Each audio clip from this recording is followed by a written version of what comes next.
Guys, sekarang mari kita coba untuk melacak jalur kontroler mobil-mobilan aki dengan tipe JR18 buatan Welly. Mari kita perhatikan gambar dari PCB ini ya.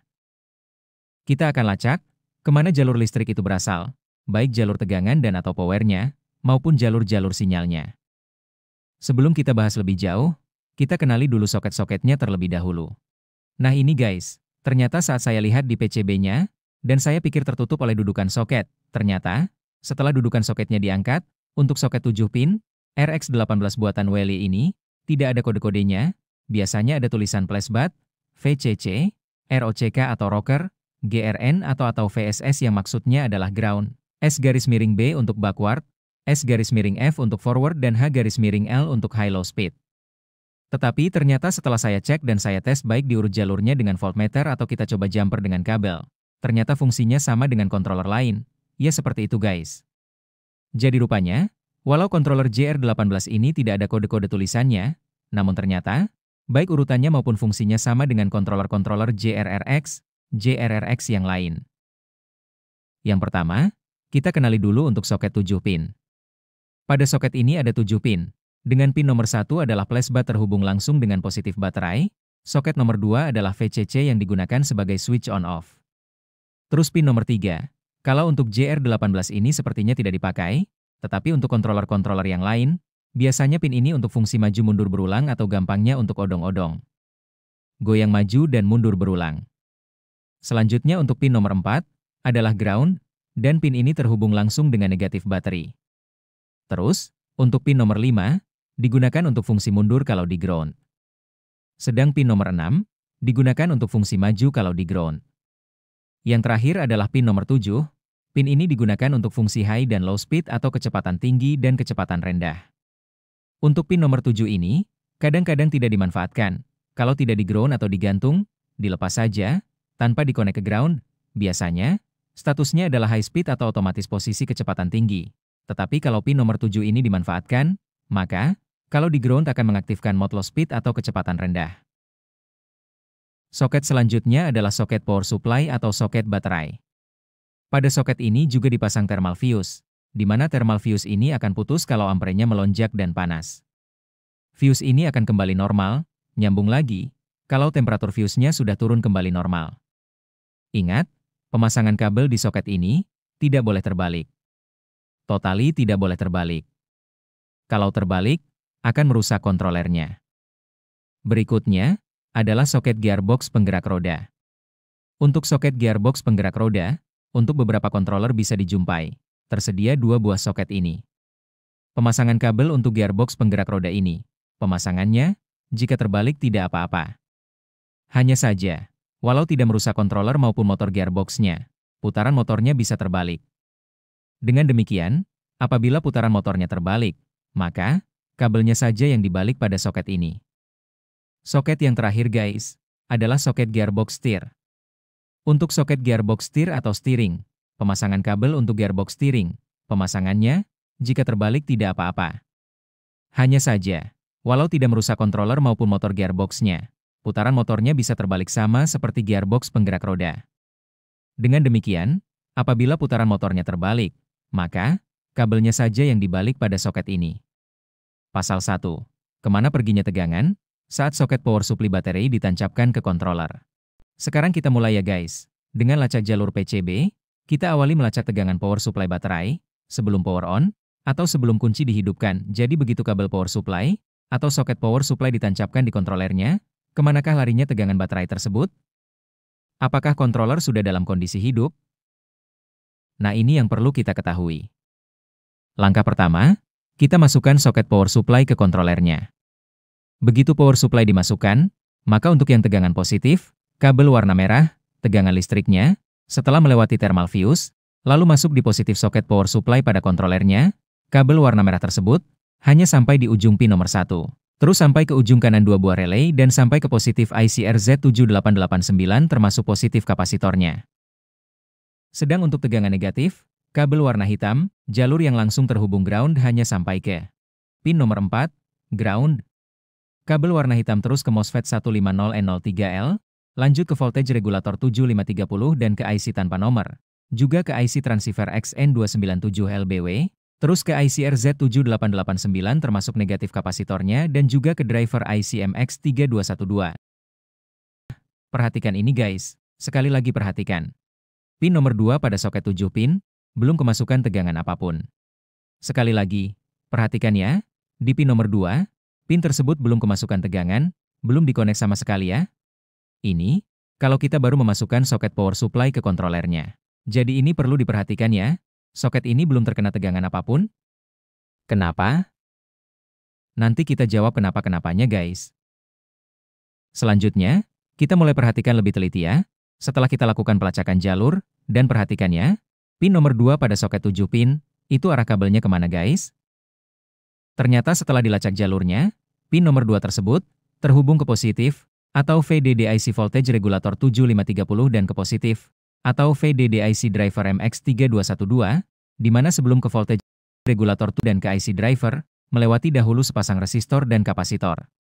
Perlu diketahui bahwa voltage regulator 7530 tersebut berfungsi untuk mengubah tegangan berapapun, katakanlah tegangan antara 9 volt sampai 36 volt, asal di atas 3 volt-an, untuk dirubah menjadi, outputnya, tegangan 3 volt-an, mungkin sekitar 3,2 sampai 3,7 volt. Nah tegangan sebesar 3 atau 3,7 voltan ini, adalah tegangan kerja yang dipakai untuk IC tanpa nomor, sepertinya microcontroller MC32P7311, dan juga dipakai sebagai tegangan kerja IC transceiver XN297LBW. Sementara untuk driver MX3212, walau masih menggunakan tegangan kerja sekitar 12 volt, tetapi tegangan 12 volt tersebut sebelum masuk ke MX3212, dilewatkan terlebih dahulu pada sepasang resistor dan kapasitor, yang sumbernya dari pin noner 2 juga. Jadi, ya, ditegaskan lagi, bahwa 7530 untuk mengaktifkan XN297 dan microcontroller MC32P7311 dan di sisi lain driver MX3212 itu akan hidup kalau pin nomor 2 diberi tegangan. Dengan demikian, kalau pin nomor 2 tidak diberi tegangan, yang ujung-ujungnya untuk keperluan IC transceiver XN297LBW, microcontroller MC32P7311 dan MX3212, mengakibatkan controller masih dalam keadaan off ya guys. Walau power supply sudah masuk, tapi pin nomor 2 tidak dihubungkan ke pin nomor 1, maka controller akan tetap non-aktif. Oh iya, ada tambahan lagi, untuk relaynya. Untuk magnet relay, juga mendapat daya atau tegangan berasal dari pin nomor 2, setelah melalui resistor juga ya guys. Jadi, dua buah relaynya, baru aktif apabila pin nomor 2, sudah dihubungkan ke pin nomor 1 juga. IC yang terkait dengan bahasan ini adalah 1 microcontroller MC32P7311DIP16 kaki, 2 transceiver XN297LBW, 3 voltage regulator 7530, 4 IC driver MX3212, 5 IC driver RZ7889, 6 MOSFET 150N03, 7. Tambahan 2 relay. 2. Lacak jalur mengaktifkan controller pin nomor 2 dihubungkan ke pin nomor 1. Sekarang guys, kita akan coba melacak jalur PCBI-nya, untuk proses mengaktifkan kontrolernya, IC-IC mana saja yang harus hidup, dan mana yang harus mendapat tegangan, dan berapa besar tegangannya guys. Sekarang kita coba untuk mengkonek pin nomor 2 ke pin nomor 1 atau pin flashbat, pin yang ada koneksinya langsung dengan positif baterai power supply 12 volt. Nah sekarang, perhatikan ilustrasi animasi video itu, seandainya dipasang saklar on-off pada pin nomor 2 dengan pin nomor 1. Dari ilustrasi itu, terlihat bahwa apabila saklar ditekan menjadi on, maka pin nomor 2 terhubung ke pin nomor 1. Artinya pin nomor 2 mendapat tegangan 12 volt dari pin nomor 1, karena pin nomor 1 terhubung langsung ke positif baterai. Oh iya guys, di ilustrasi tersebut saya tambahkan rangkaian lain, sebagai rangkaian aksesoris, bisa MPI 3 player, ataupun lampu rem dan lain-lain lampu LED. Jadi terlihat bahwa pin nomor 2 juga bisa dicabang untuk suplai tegangan ke peralatan aksesoris lainnya. Begitu saklar dalam posisi on, maka pin nomor 2 mendapat tegangan 12 volt, demikian juga untuk MPI 3 playernya ataupun lampu-lampu aksesoris lainnya menjadi hidup atau menyala. Begitu tombol ditekan posisi on, MPI 3 player langsung bunyi. Lampu-lampu yang lain bisa disesuaikan menggunakan saklar lain untuk apa mau dihidupkan atau mau dimatikan. Guys, sekarang kita fokus pada kontrolernya saja ya, tidak usah membahas terkait lampu-lampu dan aksesorisnya, jadi kita buang saja peralatan aksesorisnya. Dalam keadaan saklar posisi off, maka jalur kelistrikan, jalur warna orange, dari pin nomor 2, menuju resistor terlebih dahulu. Kemudian keluar dari resistor, bercabang 2, satu ke arah IC 7530 dan yang satu ke arah IC MX3212. Baik IC 7530 maupun MX3212, kalau saklar diubah ke posisi on, akan mendapat masukan kerja sebesar 12 volt. Untuk IC 7530, masukkan tegangan sebesar 12 volt apabila posisi saklar on, maka akan diubah, keluarannya atau outputnya menjadi tegangan 3 volt. Nah, tegangan output sebesar 3 volt dari IC 7530 inilah yang dibutuhkan untuk IC XN297LBW dan IC MC32P7311. Itu kalau posisi saklar on, atau kalau pin nomor 2 dihubungkan ke pin nomor 1. Jadi guys, apabila pin nomor 2 sudah dihubungkan ke pin nomor 1, dengan demikian pin nomor 2 difungsikan sebagai saklar on-off. Sekali lagi, apabila pin sudah on, maka IC MC32P7311 dan XN297LBW sudah mendapat tegangan kerja 3 volt dari IC 7530 dan IC MX3212 juga sudah mendapat tegangan kerja 12 volt, maka controller sudah dapat dianggap aktif. Karena IC-IC tersebut sebagai IC yang memberikan perintah kepada MOSFET ataupun relay dan ataupun driver RZ7889 untuk menggerakkan roda maupun setirnya. Juga, jika pin nomor 2 sudah dihubungkan ke pin nomor 1, maka magnet relay sudah teraktivasi dan siap diperintah. Jadi, jelas ya guys. Walau aki sudah masuk ke soket power supply, tidak berarti controller sudah aktif, kalau pin nomor 2 dari soket 7 pin tidak dihubungkan ke pin nomor 1-nya. Kalau controller sudah on, di mana pin nomor 2 sudah diberi tegangan, dengan cara menghubungkan pin nomor 2 ke pin nomor 1. Terus, bagaimana guys, cara sinyal-sinyalnya bekerja, sehingga mobil-mobilan bisa maju atau mundur dan atau bisa belok kanan atau belok kiri. Sekarang perhatikan jalur kelistrikan yang sudah dalam keadaan on, pin nomor 2 sudah terhubung ke pin nomor 1. Kemudian kita akan perhatikan saja komponen controller yang memegang kendali untuk proses maju mundur. Untuk komponen controller yang menangani proses belok kanan belok kiri, kita tutup saja dulu. Begitu power supply masuk melalui soket controller, maka untuk tegangan positif tentunya sudah sampai, siap dan ready di A, pin nomor 1, kemudian B, sampai, siap dan ready juga di kaki 2 buah relay, yang siap dan ready masuk melalui kaki relay sebelah kanan. Kemudian, karena pin nomor 2 sudah dihubungkan ke pin nomor 1, switch dalam posisi on, maka tegangan positif juga sampai di voltage regulator 7530 menghasilkan output tegangan 3 volt, untuk keperluan IC MC32P7311, dan transceiver XN297LBW, dari pin nomor 2 yang sudah dihubungkan ke pin nomor 1. Setelah melewati resistor, tegangan 12 volt juga sudah sampai, siap dan ready di IC MX3212. Sehingga controller siap dan ready untuk proses maju mundur. Pasal 3, A1, jalur sinyal yang bekerja untuk maju. Sekarang guys, mari kita pelajari cara kerja untuk maju atau mundur. Dan mari kita perhatikan untuk kabel utama yang menghidupkan gearbox penggerak roda. Kalau kita mau memajukan atau memundurkan mobil-mobilan aki, atau memutar maju gearboxnya atau memutar mundur gearboxnya, sebenarnya kita hanya perlu merubah polarity dari kabel power gearboxnya, melalui relaynya. Jadi di sini ada relay, yaitu relay sebelah kiri dan relay sebelah kanan yang bisa membalikkan polaritinya seperti pada video itu guys. Pada saat tidak berputar maka posisi switch relay mengarah ke titik sebelah kanan semua. Sehingga semua kabel power pada motor gearboxnya dalam keadaan positif 12 volt, karena pada posisi relay seperti itu. Kalau dilacak jalur kabelnya, maka kabel motor gearboxnya tersambung langsung ke positif baterai. Bertegangan 12 volt, dengan demikian motor tidak berputar, karena kabel hijau maupun kabel kuning mempunyai tegangan yang sama, yaitu 12 volt. Sehingga mobil dalam posisi tidak bergerak atau standby. Mari kita perhatikan lagi jalur kabelnya, yang lebih jauh, sejak dari kabel power, dari baterai berwarna merah, sampai ke motor ya, warna hijau dan kuning. Di mana dalam keadaan standby, kabel hijau dan kabel kuning yang menuju motor gearbox, sekali lagi saya sampaikan, dalam keadaan standby, sudah bertegangan 12 volt semua. Jadi motor gearboxnya tetap tidak berputar, karena ujung kabel kuning maupun hijau, bertegangan 12 volt, karena posisi relay dalam keadaan normal, semua mengarah ke kabel merah, kabel positif 12 volt. Jadi sebagai gambaran, kabel hijau dan kuning menjadi merah karena sudah bertegangan 12 volt. Dengan demikian guys, kita akan lacak dari mana sinyal controller berasal, sehingga bisa mengaktifkan relay tersebut. Kita hanya akan melacak jalur sinyalnya ya guys, asal sinyal dari mana, dan menuju ke mana, Sehingga relay tersebut bisa mengubah polariti dari soket gearbox roda penggerak maju atau mundur. Dengan demikian, jika kita mengalami kendala, misal motornya tidak muter, kita bisa lacak jalur mana yang putus atau yang rusak. Kita ulangi dulu guys, kesiapan jalur tegangannya, sebelum sinyal-sinyal mana yang bekerja. Kita ulangi dulu dalam keadaan standby sebelum sinyal masuk. Di sini tegangan positif sudah masuk, tegangan negatif sudah masuk, terus saklar di-on-kan, berarti pin nomor 2 sudah dikonek ke pin nomor 1. Tegangan 3 volt untuk MC32P7311 dan XN297LBW sudah siap. Tegangan 12 volt untuk MX3212 sudah ready. Kemudian juga tegangan 12 volt magnet dan daya untuk relay sudah masuk. Jadi semua jalur power sudah siap tegangan. Sudah standby untuk sinyal. Sementara belum masuk ya? Sementara untuk negatifnya sudah ready juga. Sudah masuk ke MOSFET 150N03. Terus, negatif juga sudah siap di pin nomor 4, MX3212 juga sudah nyambung negatifnya.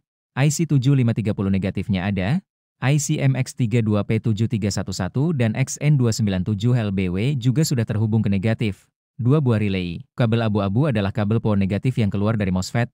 Ini belum ada ground-nya, karena MOSFET-nya belum teraktifkan. Kabel abu ini, melalui MOSFET 150N03, akan teraktifkan dan nyambung ke ground. Apabila MOSFET 150N03-nya mendapat sinyal, jadi untuk mengetahui jalur sinyal mana yang bekerja, untuk tidak membuat root jalur, kita hapus dulu ya guys. Tetapi kita anggap jalur itu tetap ada. Sudah siap dan ready atau standby ya? Nah, jalur-jalur tegangan power tadi sudah dihapus ya, tapi kita anggap tetap ada, supaya tidak ribet jalurnya. Kita mulai guys. Tentunya semua setelah mendapat perintah dari remote controlnya yang diterima oleh transceiver XN297LBW, yang kemudian dari transceiver XN297LBW, perintah itu diteruskan melalui 3 jalur kuning, sehingga perintah itu diterima oleh ICMC32P7311. Perintah dari transceiver bisa maju, mundur, belok kanan atau belok kiri dan bisa perintah-perintah yang lain-lain. Jadi kita mulai saja dengan perintah maju.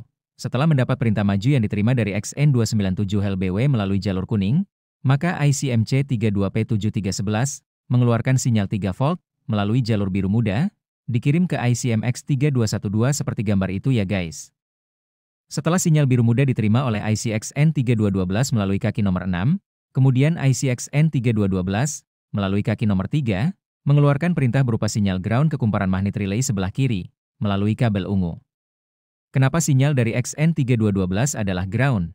Karena kaki magnet relay yang sebelahnya sudah terhubung dan ready dengan tegangan 12 volt. Jadi untuk menggerakkan relay, maka harus diberi ground, karena pin magnet sebelahnya sudah mendapat tegangan 12 volt.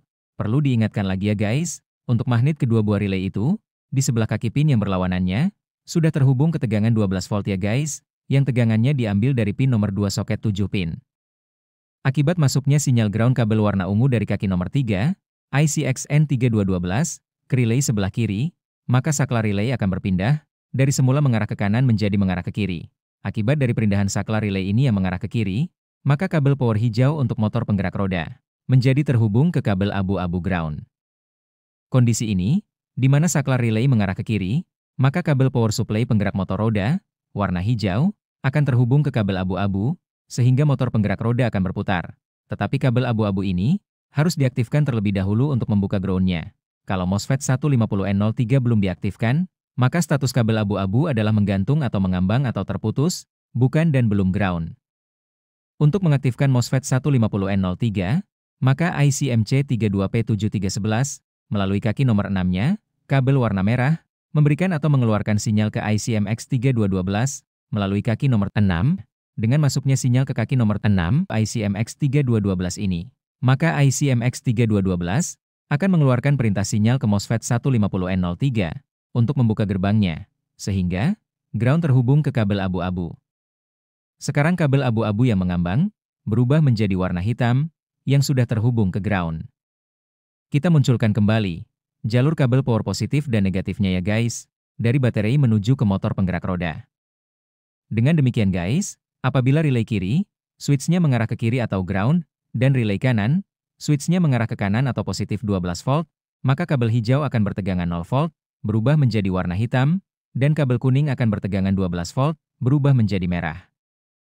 Dengan kondisi polariti di kabel hijau yang berubah menjadi hitam, dan kabel kuning berubah menjadi merah, maka roda penggerak akan bergerak maju.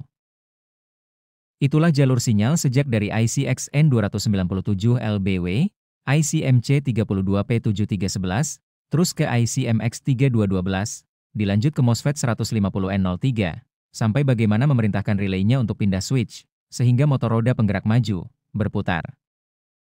Setelah kita ketahui dan kita pahami cara kerja dan arah jalur-jalur sinyal untuk maju, sekarang, kalau untuk mundur, jalur-jalur sinyal mana guys yang bekerja?